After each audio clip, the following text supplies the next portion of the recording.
Numa terra da Palestina, não muito distante do Rio Jordão, o qual desaguava no Mar Morto, havia um deserto. Este era um severo e esquecido lugar onde Jesus de Nazaré havia vivido por 40 dias, jejuando e orando. Era lá também onde ele haveria de resistir às tentações do Satanás. Agora, Jesus estava fazendo sua caminhada de volta em direção ao Rio Jordão, para poder começar suas pregações em público.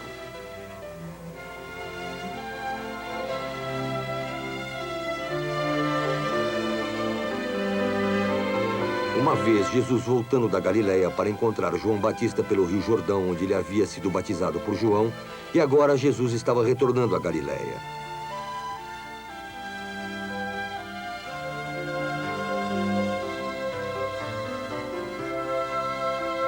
E Jesus continuou sua viagem solitária em direção ao Rio Jordão.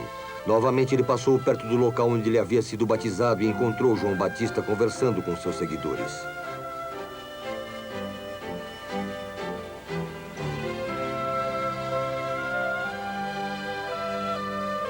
Instantaneamente, João Batista reconheceu Jesus. E novamente o mesmo sentimento de humildade tomou conta dele por ter chegado o Salvador. Vejam! Quando Jesus se aproximou, os seguidores de Batista perceberam então a importância do momento quando João disse: Agradecemos a Deus por ter nos enviado o sinal dos tempos. Este é aquele que vos digo: depois de mim virá um homem o qual estará sempre antes de mim, pois sempre esteve antes de mim.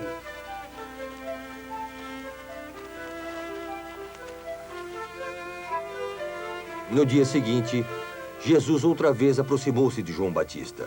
João estava conversando com seus seguidores quando ele novamente olhou para Jesus e disse: Abençoado seja, ó Deus. E quando Jesus passou por eles, os seguidores de João sentiram-se profundamente comovidos. Haviam 2 homens os quais eram pescadores na Galileia. Seus nomes eram André e João. Como João Batista e os seus seguidores observavam a Jesus, André e João sentiram um forte impulso de seguirem aquele homem, o qual João Batista havia dito. Esses 2 homens não contiveram impulso e simplesmente o seguiram para aprenderem mais sobre aquele homem, o qual João Batista havia dito que ele era o Salvador do mundo. E parecia que Jesus estava já os esperando. E assim ele se virou em direção a eles. O que esperam? Mestre, onde vais ficar? Venha e verá. Sem questionar, André e João seguiram Jesus. Eles não sabiam onde o mestre iria repousar. Eles só sabiam que precisavam segui-lo.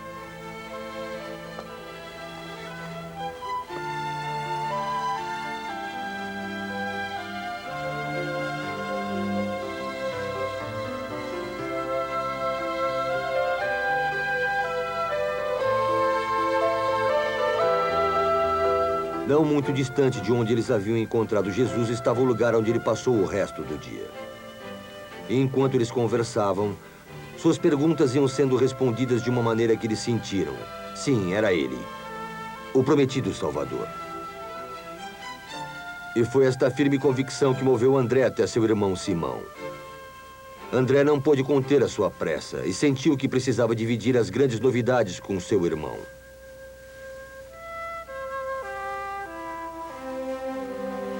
Então ele saiu em busca de seu irmão. Esses dias foram sucedidos de muita esperança e alegria. João o Batista o chamava Jesus, o Filho de Deus. Sem mais nenhuma dúvida de que ele era o prometido Salvador, o Messias havia chegado. Ele precisava correr e contar a Simão.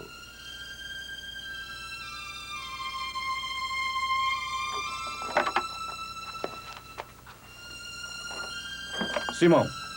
Que prazer, André. Eu não sabia que você já havia voltado. É a hora de começarmos por Betsabá, não acha? Betsabá? Não acho que teremos tempo para isso, Simão.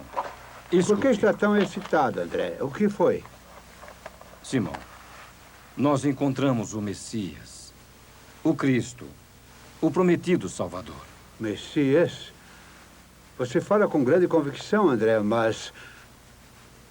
O Messias? Mas é verdade. Estávamos sentados com João Batista quando ele apareceu. Onde ele está? Não muito distante do rio. E quando João Batista o viu, disse: "Este é o esperado Filho de Deus, o Salvador do mundo." Como pode ser que o verdadeiro Messias tenha estado entre nós nos dias de hoje? Eu estou certo disso. João e eu falamos com ele. Nós sentimos o seu grande poder. E eu sabia então que deveria segui-lo. Segui-lo sempre. Onde ele está agora, André? Posso vê-lo? Sim. Vinha, nós iremos agora mesmo. E quando você ouvir, saberá o que quero dizer. Então Simão, na dúvida de como o prometido Salvador poderia estar com eles naqueles dias, foi com seu irmão ao local ao encontro de Jesus.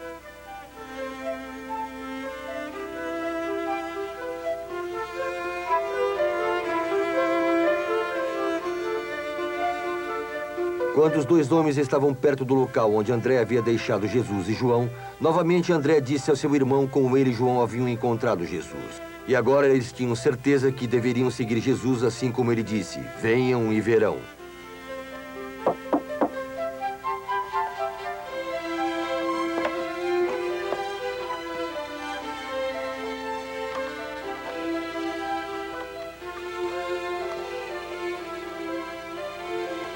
E quando Jesus viu Simão pela primeira vez, André e João ficaram duplamente surpresos quando o ouviram dizer: Você é Simão, filho de João, e será chamado de Cefos. Cefos. Mas isso quer dizer uma rocha? Então, naquele momento, Simão também sentiu que Jesus era o Messias. A partir daquele dia, Simão foi chamado Cefos, ou Pedro, o qual tem o mesmo significado de rocha ou de pedra.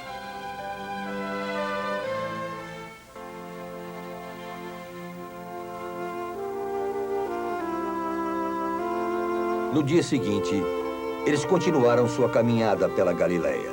Eles pararam um pouco ao lado de uma estrada para descansar e se refrescarem um pouco. Era um dia quente e a sombra era bem-vinda. Eles estavam cansados e famintos e ansiosos por fazerem uma boa refeição juntos.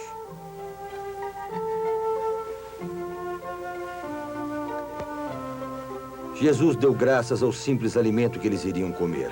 E seus novos discípulos juntaram-se a ele. Eles estavam concisos de que o sentimento de união havia se abatido sobre eles. Então Simão, o qual Jesus havia chamado de Pedro, olhou para a estrada e viu um outro viajante se aproximando. Aquele era Filipe, o qual vinha da mesma cidade de Pedro, Betesda.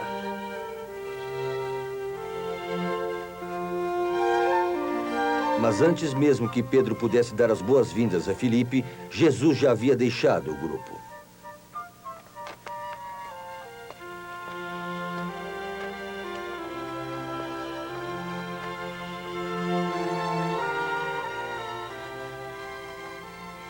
Siga-me. Filipe não podia explicar, mas sentia que a maneira como Jesus falava tinha uma divina autoridade. Estranhamente, vendo Jesus, Filipe rapidamente se uniu ao pequeno grupo de discípulos. Aquele era um interessante grupo de homens, a maioria deles pescadores da Galileia. Diferentes tipos de homens. Havia Pedro, grande e rude, um homem de extremas emoções, impetuoso, temperamental.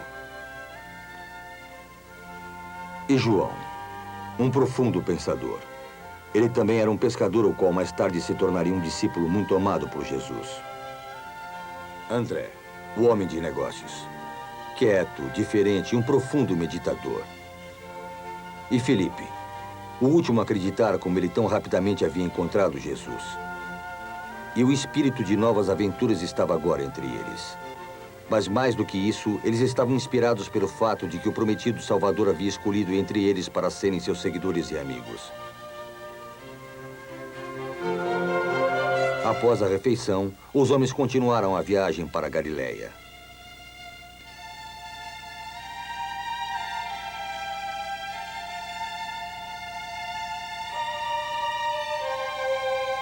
Então Filipe disse a eles que os encontraria mais abaixo na estrada.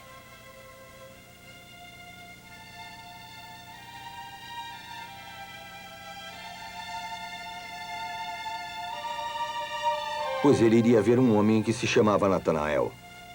Foi então que lhe foi contar as boas novas. Filipe encontrou Natanael repousando embaixo da sombra de uma figueira. Quando ele se aproximou, Natanael olhou curiosamente. Como vai, Filipe? Por que está com tanta pressa? Tenho grandes novidades. Nós encontramos o Messias. Ah, Felipe, isso não pode ser. Não me perturbe com suas ideias. Além do que, isso não pode ser verdade. Mas é verdade, Natanael. Ele é o Messias. André, Simão e João estão com ele agora e sabem que é verdade. Nós o achamos da mesma maneira como foi escrito por Moisés e os outros profetas. Jesus de Nazaré, filho de José. Pode alguma coisa boa sair de Nazaré? Venha e veja. Por causa da insistência de Filipe, Natanael foi com ele pela estrada ao encontro dos companheiros de Filipe.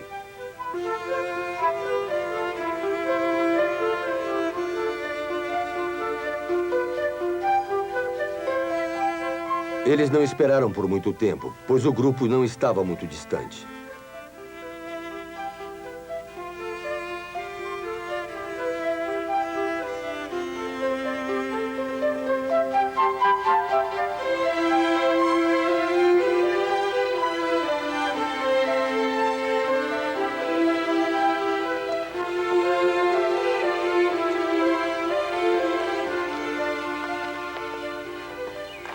Vejo que um israelita de verdade não aceita enganos.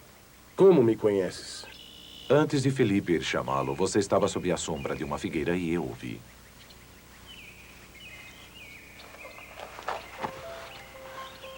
Sois o Filho de Deus. Sois o Rei de Israel. Porque eu disse a ti que eu vi embaixo de uma figueira. Você acredita? Você verá coisas maiores do que esta. Sim, Natanael e os outros acreditaram. Eles sabiam que aquele era o Messias. Então Jesus de Nazaré arrebanhou os seus primeiros discípulos. Homens que os encontraram e sentiram instintivamente o seu divino poder e seu sublime amor. Esses homens queriam segui-lo. E nenhum deles sabia naquele exato momento o quanto suas vidas iriam mudar com a influência do Divino Mestre, nosso Senhor, Jesus Cristo.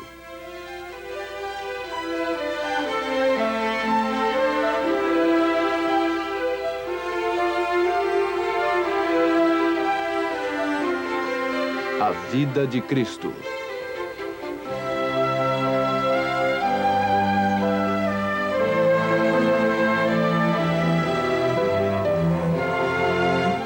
Os pecados serão perdoados.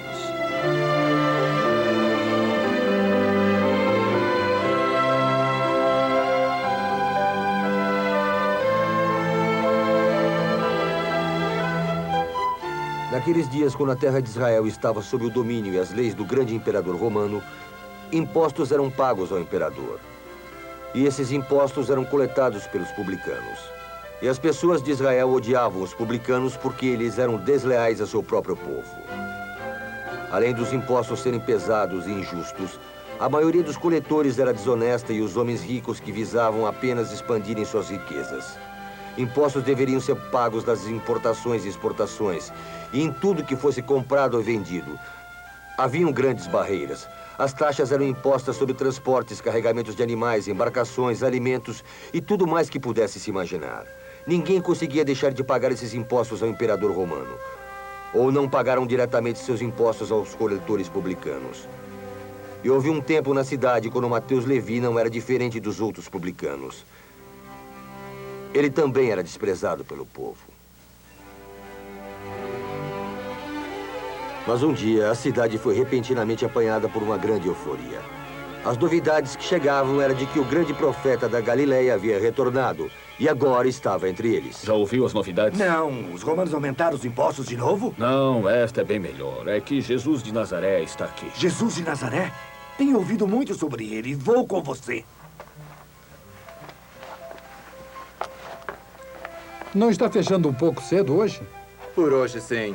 Só por hoje. Mas por que hoje? Ele está de volta. Quero ouvir suas pregações. Você fala por enigmas. Quem está de volta? O grande profeta. O mestre. Talvez seja mesmo o Messias. Quer dizer Jesus de Nazaré? É, isso mesmo. Tenho ouvido muita coisa a respeito desse homem. Acho que vou verificar por mim mesmo. Vamos depressa. Mateus Levi havia ouvido muito a respeito de Jesus também. Foi-lo mesmo em Capernaum que o grande mestre já havia curado o filho de um nobre, retirado o demônio de um pescador na sinagoga e curado a sogra de Simão, o pescador. E estas histórias haviam causado muita impressão em todo o povo de Capernaum. E Mateus Levi não era exceção. O desejo de ver Jesus foi mais forte e levou Mateus Levi a deixar o seu posto de coleta para ir ouvir o grande mestre.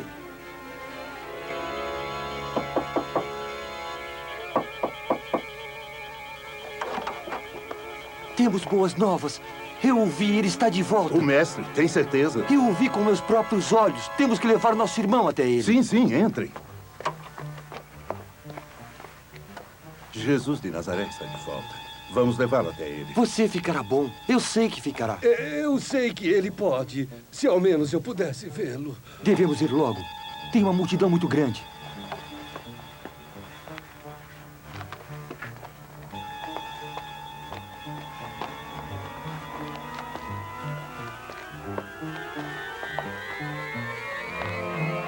Muitas pessoas haviam ido até a cidade para ouvir e ver Jesus. Mesmo da Judéia e Jerusalém eles vieram, incluindo alguns escribas e fariseus que esperavam lucrar algumas evidências contra Jesus. Veja que multidão. Jamais conseguiremos. Mas nós precisamos. Como? Não chegaremos nem mesmo perto da porta. Eu tenho uma ideia. Eu sei como podemos chegar até ele. Venha, eu lhe mostro.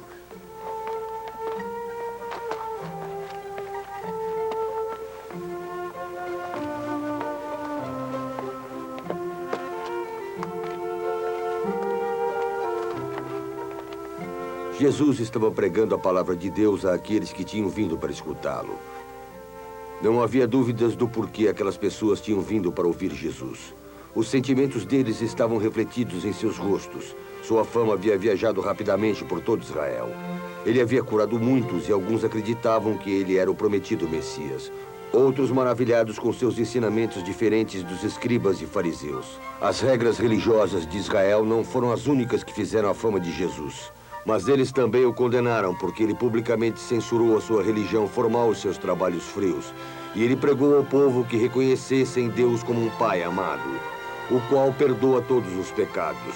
Visto que aqueles religiosos que faziam as leis estavam completamente mal informados sobre os mandamentos de Deus e não consideravam a eles mesmos pecadores, eles aclamavam que Jesus pregava insultos contra o Deus deles. Foi então que eles pararam de chamá-lo de profeta.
Tenha fé, meu filho, e seus pecados serão perdoados. Por que este homem disse isso? Isso é uma blasfêmia. Quem pode perdoar os pecados senão o próprio Deus? O que achas do demônio em seu coração? Para o qual seria mais fácil dizer, seus pecados serão perdoados, ou dizer, levanta-te e anda. Mas para que saibam que o Filho do Homem tem autoridade na terra e perdoa os pecados, eu digo a ti, levanta-te. Sai de tua cama e vai para a tua casa. Está se mexendo? Olha, ele ressuscitou. Não.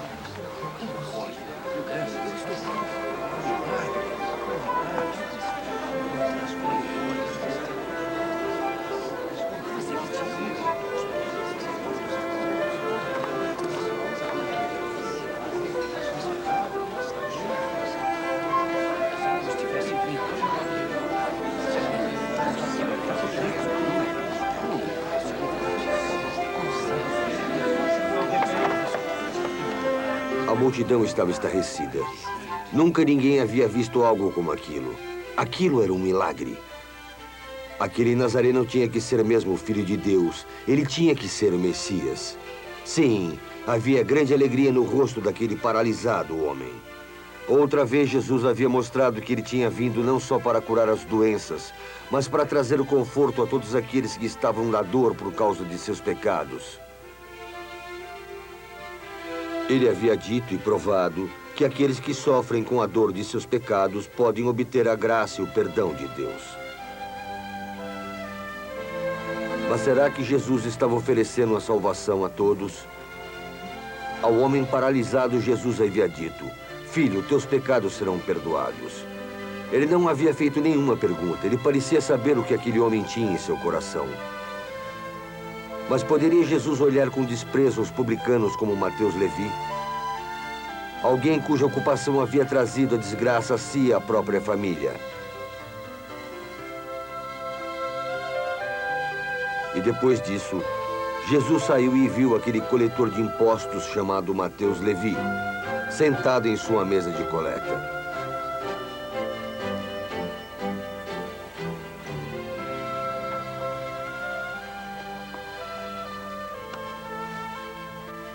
Siga-me.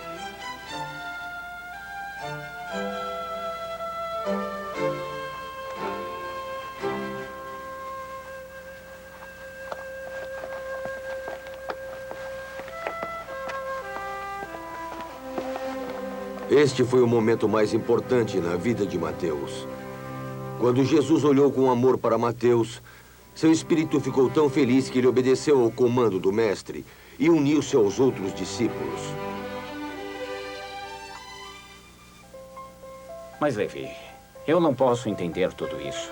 Primeiro, você deixa seu emprego para seguir aquele rabino de Nazaré. E agora você nos convida para jantar com ele? Você não deve questionar o nosso anfitrião. Além do que, ele era um importante coletor de impostos.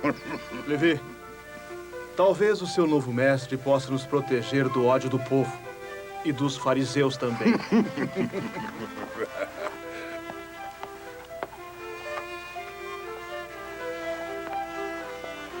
Jesus pode nos salvar dos pecados. Eu não tenho pecados, exceto meu dinheiro. Meu caro Levi, você acha realmente que esse mestre virá até aqui e comerá conosco? Eu duvido. Além do mais, quem poderia querer ver os publicanos, exceto o outro publicano? Ele virá. Ele pode ser. Mas estou certo de que seus seguidores jamais virão. É claro que não virão. Nós não temos recolhido impostos de todos eles? É isso mesmo. E você acha que eles vão gostar disso? O mestre perdoou os meus pecados. Eu os sigo com os outros e eles também o seguem como eu. Eles também estarão aqui. Minha esperança é que quando puderem vê-lo e ouvi-lo, vocês também o aceitem. Levi, nós aceitamos sua hospitalidade, mas não nos faça aceitar suas ideias. Se o seu mestre vir e comer conosco, nós ficaremos muito honrados com a sua presença. Mas como coletores de impostos, nós nos reservamos o direito, Levi, de termos nossas próprias opiniões como aos impostos. Eu sei que irão gostar da sua companhia e das graciosas palavras que saem de seus lábios. Ah, aqui está ele. Bem-vindo, mestre, bem-vindo. Nós o estávamos esperando. Jesus.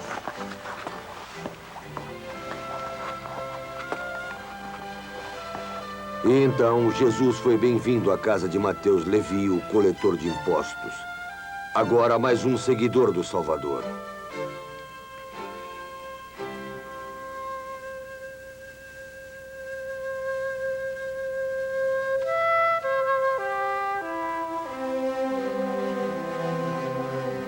Exceto por Jesus e seus discípulos, os outros convidados naquela noite eram todos publicanos e pecadores. O povo muito desprezava não só os publicanos, mas também os fariseus e os escribas. E quando os fariseus viram Jesus e seus seguidores em tal companhia, eles ficaram abismados.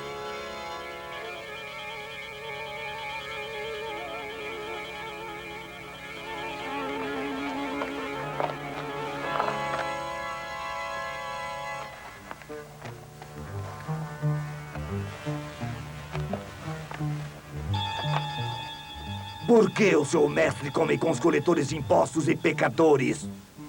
Aqueles que estão bem não precisam de médico, mas aqueles que estão doentes. Eu venho não para chamar os justos, mas os pecadores ao arrependimento. Vão e pensem no que isso significa. Eu desejo a piedade e não o sacrifício.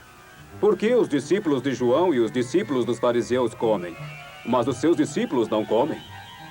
Podem os convidados de um casamento comerem no meio da cerimônia? Enquanto a cerimônia não acabar, eles não podem comer. Mas os dias virão quando a cerimônia chegar ao fim. E naqueles dias eles poderão comer. Nenhuma gota em um pedaço de um novo tecido se sobrepõe a um velho tecido. E se isso acontecer, ele cortará um novo pedaço e colocará sobre o velho tecido. Senão ele cortará um novo e o pedaço do velho não mais encontrará o novo. Nenhum vinho novo posto de um vinho velho descansa. E se isso acontecer, a casca estoura e o vinho é jogado. E o vinho é destruído. Mas os corações daqueles escribas e fariseus haviam se tornado duros e frios, como a casca do vinho que Jesus havia mencionado. Completamente desapontados, eles se retiraram, para esperar por uma outra chance para pegar o Salvador em armadilhas. Mas Jesus sabia que a verdade que ele pregava triunfava sempre diante dos inimigos. E para Mateus, ele havia encontrado a nova paz. Seus pecados haviam sido perdoados. Seu coração e sua vida haviam se modificado. De agora em diante, Mateus Levi, o desprezado coletor de impostos, era simplesmente Mateus, o discípulo de Jesus Cristo.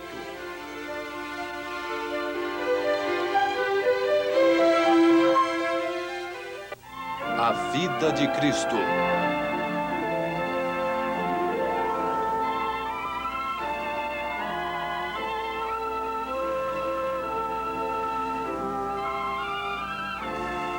A Samaritana. Na Judéia, perto das águas do Salim, João Batista pregava a um grupo de seguidores. Mas alguns dos discípulos de João começavam a ficar intrigados, pois Jesus não estava muito distante dali. Sua popularidade aumentava e atraía muitos seguidores. Mas, mestre, aquele que estava contigo além do Jordão, do qual deste testemunho, eis que batiza e todos vão ter com ele. O homem não pode receber coisa alguma se não lhe for dada do céu.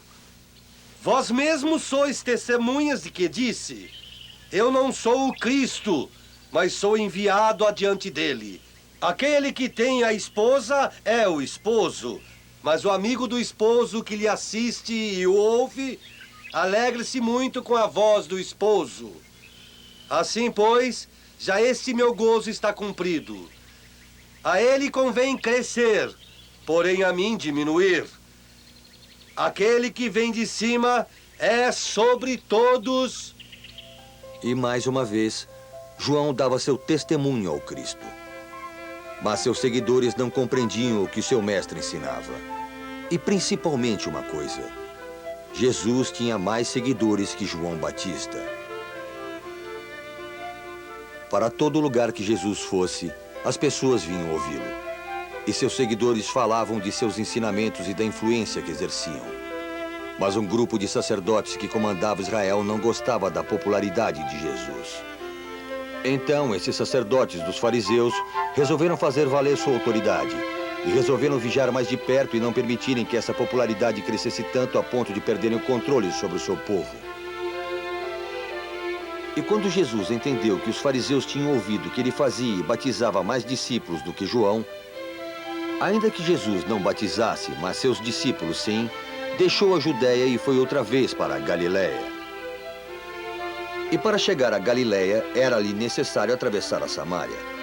Mas porque o povo da Samária não se dava com o povo judeu, pois tinham divergências políticas, Jesus resolveu fazer o seu caminho seguindo pelo Rio Jordão, subindo por Pérea, até chegar a Galiléia. Mas Jesus não odiava os samaritanos. Ele os amava, como amava a todas as pessoas. Ele queria ensinar-lhes a salvação. Portanto, resolveu seguir em frente.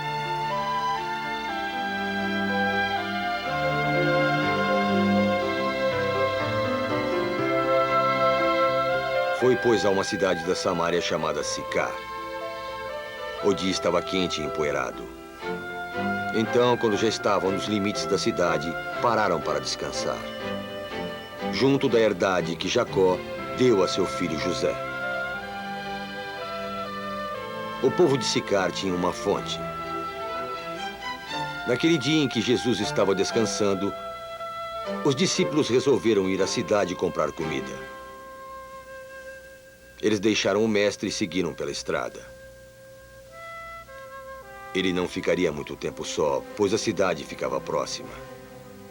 Assim que os discípulos saíram, veio uma mulher da Samária tirar água da fonte.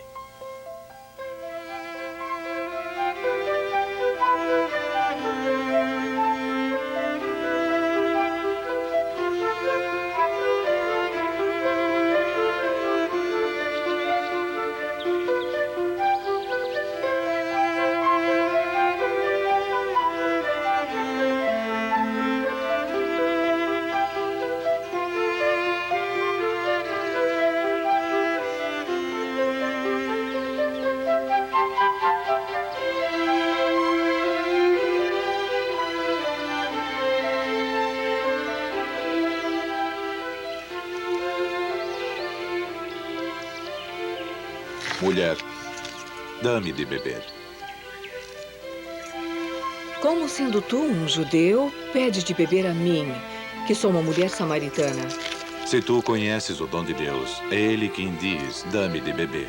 E tu lhe darás, e Ele te dará a água viva. Mas, Senhor, como fazer para tirá-la? O poço é fundo. Onde, pois, tem a água viva? És tu maior do que nosso pai Jacó, que nos deu o poço? E ele mesmo dele bebeu, e os seus filhos e o seu gado? Qualquer um que beber desta água tornará a ter sede. Mas aquele que beber da água que eu lhe der, nunca terá sede. Porque a água que eu lhe der se fará nele uma fonte d'água, que leva para a vida eterna. A mulher não percebeu a qual água da vida eterna Jesus se referia, mas ficou muito impressionada. Senhor, dá-me dessa água, para que não tenha mais sede e não venha mais aqui para tirá-la. Mas Jesus sabia que mesmo ela bebendo da água, a qual havia Deus lhe dado para a salvação, ela não se salvaria. Então ele pensou e disse à mulher: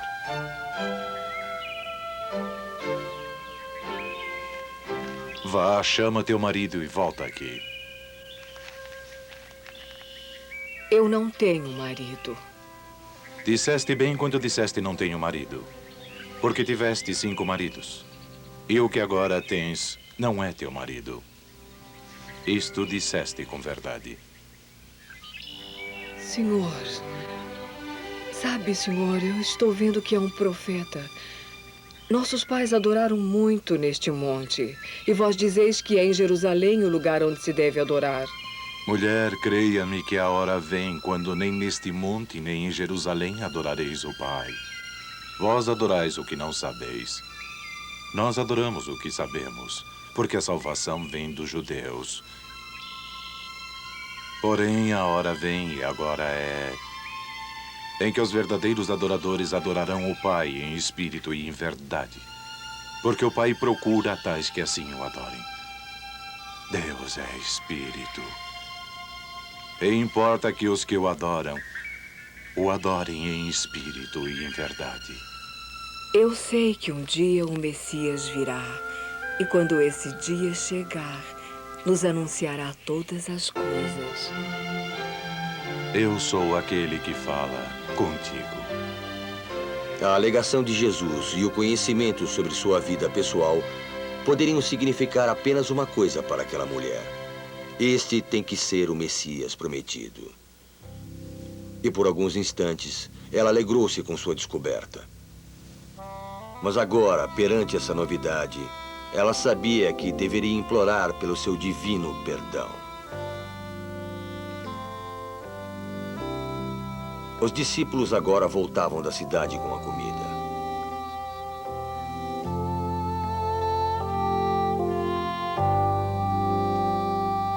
Assim que chegaram à fonte, viram a mulher, mas nenhum deles perguntou por que Jesus estava conversando com uma samaritana. Mestre, trouxemos comida. A mulher se retirou assim que viu os discípulos. Estava pensando em contar ao povo da cidade que havia conversado com o Salvador. Então foi depressa contar as boas novas ao povo. Contar sobre a esperança que tantos acreditavam.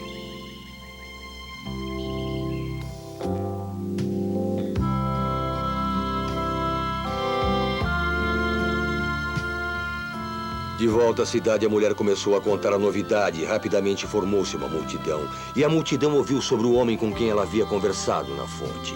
Ele disse que ele é o Messias. Vinde, venham e vejam por si mesmos. Então a multidão voltou à fonte. Eles também queriam ver o Messias do qual ela falava.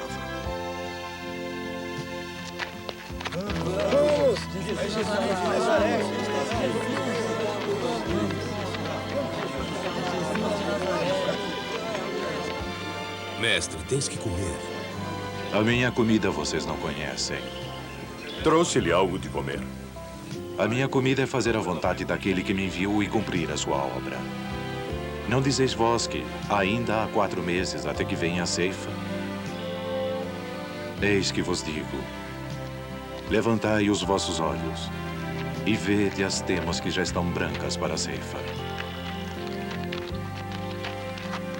E o que ceifa recebe galardão e ajunta fruto para a vida eterna, para que o que semeia e o que ceifa regozijem. Porque é verdadeiro ditado que um semeia e o outro ceifa. Eu vos enviei a ceifar onde vós não trabalhastes. Outros trabalharam, e vós entrastes no seu trabalho.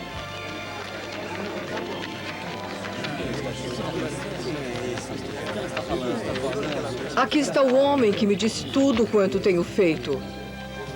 Pois então este não é o Cristo? Então Jesus falou aos samaritanos. Ele não evitou aquele povo, pois queriam ouvi-lo. Queriam ouvir sua palavra. Então ali sentaram-se para ouvi-lo. Jesus ficou na cidade por mais 2 dias, tocando seus corações e suas mentes com seus ensinamentos. Tudo o que Jesus dizia, tudo o que Jesus ensinava, ali ouviam com amor e atenção. E muitos ali acreditaram. Mas não pelo que ouviram da mulher, mas porque eles tinham ouvido. E depois de 2 dias, Jesus e seus discípulos retomaram a viagem. Alguns dos samaritanos o acompanharam até os limites da cidade, e eles o viram partir. Eles agora sabiam que o prometido Salvador havia chegado, e eles o haviam visto. Então Jesus e seus discípulos recomeçaram a jornada a caminho da Galileia. E atrás deles, muitos seguidores que jamais esqueceram suas palavras. Mas aquele que beber da água que eu lhe der nunca terá sede, porque a água que eu lhe der se fará nele uma fonte d'água que leva para a vida eterna.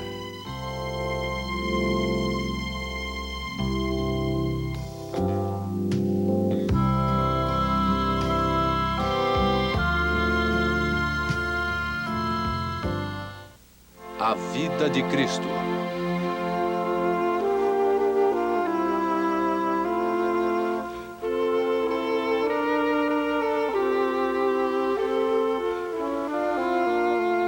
Jesus de Nazaré e Cafarnaum.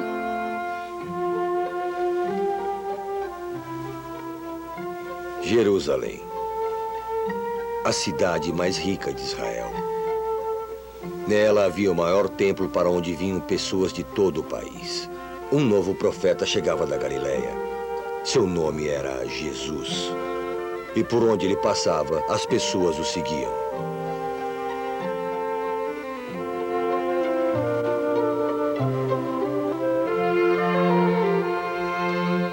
Ele falava com respeito e autoridade, mas suas palavras eram doces e tinham poder. E quanto mais ele falava, mais o pensamento das pessoas mudava e os templos iam se esvaziando. Os sacerdotes fariseus estavam muito zangados com a atitude de Jesus. Eles precisavam fazer algo para mudar isso, mas de uma maneira que as pessoas não percebessem que eles estavam mudando o rumo das coisas. Então as pessoas começaram a segui-lo, abandonando suas casas para estar com ele. Jesus permitiu que eles o seguissem. E logo a sinagoga de Jerusalém estava vazia. Então os fariseus haviam perdido o poder sobre o seu povo. Jesus sabia disso, mas ele não se importava com isso, pois sabia que o poder dos fariseus sobre o povo havia terminado.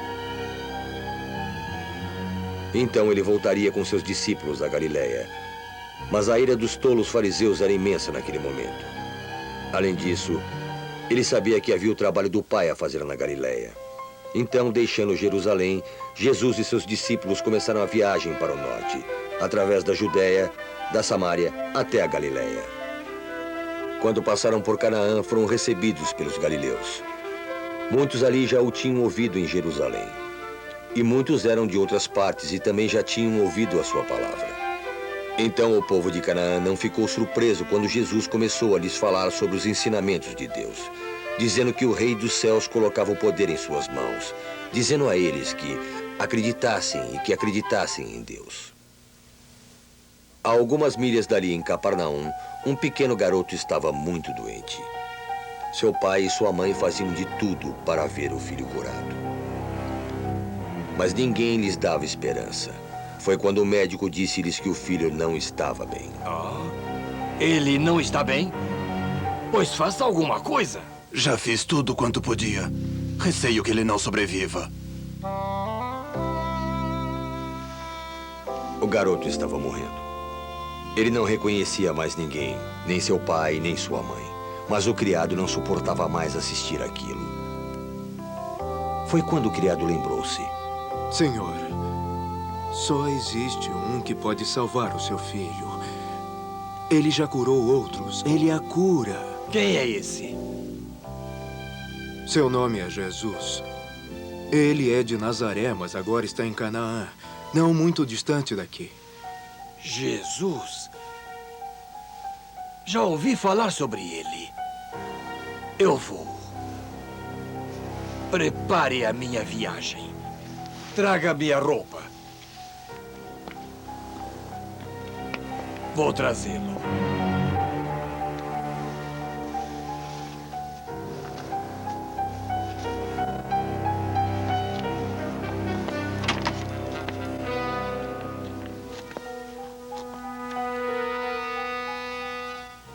Em Canaã, depois de andar por um dia, às 7 horas o homem encontrou Jesus.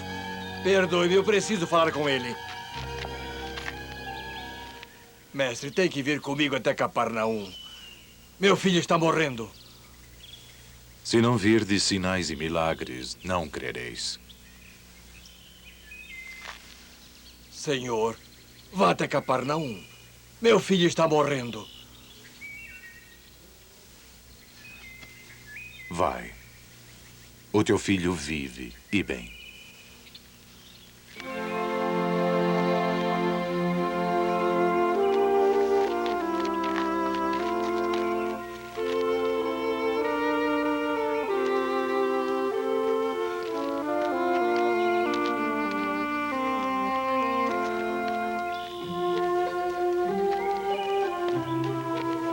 Senhor! Senhor! Senhor, tenho boas novas. Senhor, seu filho vive. Ele está bem de novo. Eu sei. Eu sei. Diga-me, a que horas meu filho ficou bom? Bem, foi às 7 horas de ontem, Senhor.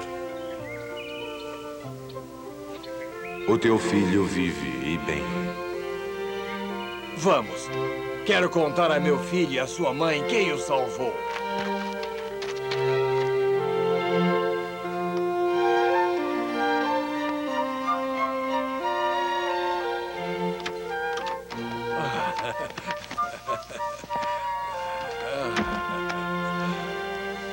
E então, em Cafarnaum, agora existiam novos seguidores, os quais haviam sido abençoados pelo filho do carpinteiro de Nazaré, que agora o colocariam em suas preces e iriam glorificar seu nome. Mesmo com a sua fama, Jesus continuava a sua caminhada. Apesar de todas as suas curas, ainda haviam muitos que não acreditavam nele. Então, quando Jesus voltou a Nazaré, havia um grupo de incrédulos. E Jesus foi ter com eles no sábado, no 7º dia, na sinagoga. E naquele dia a sinagoga estava cheia, porque as pessoas já tinham ouvido sobre os milagres que Jesus havia feito em outros lugares. Mas mesmo assim eles não acreditavam. Tinham a curiosidade de ver o filho de José. Estando ele lá como convidado, foi-lhe dada a escritura do profeta Isaías.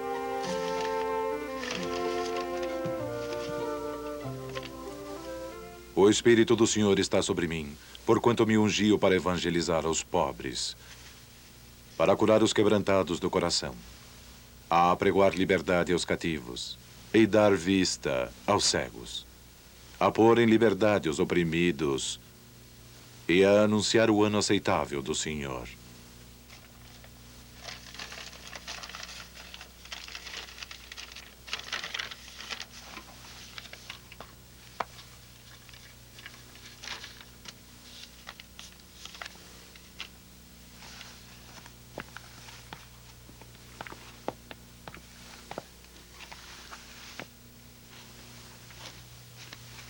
Hoje se cumpriu esta escritura em vossos ouvidos.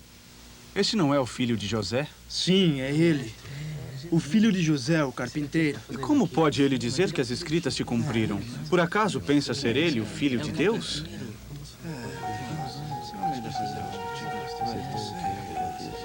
Sem dúvida, me direis este provérbio: médico, cura-te a ti mesmo. Faze na tua pátria todas as coisas que ouvimos terem sido feitas em Capernaum. E em verdade vos digo que nenhum profeta é bem recebido na sua pátria. E em verdade vos digo que muitas viúvas existiam em Israel nos dias de Elias, quando o céu se cerrou por 3 anos e 6 meses, de sorte que em toda a terra houve grande fome. E a nenhuma delas foi enviado Elias, senão a Serepta de Sidom, uma mulher viúva. E muitos leprosos haviam em Israel no tempo do profeta Eliseu, e nenhum deles foi purificado, senão Naamã, o Ciro. Ele está difamando o profeta Eliseu. Esse homem é um falso profeta! Vamos embora! Você tem que ir embora daqui, vai embora! Vamos sair desse uma heresia, isso não se faz! Você está desrespeitando os nossos profetas, isso não pode ser feito! Você vai prender uma lição, mano! Não pode difamar, sim, ficar impune! Não, saia da nossa cidade, você não é bem-vindo aqui. Isso não. Então Jesus de Nazaré foi expulso de sua própria cidade, retirado da sinagoga e levado até o topo de um monte. E lançando a eles um duro olhar e levantando sua mão, passou entre os homens e dirigiu-se a Capernaum.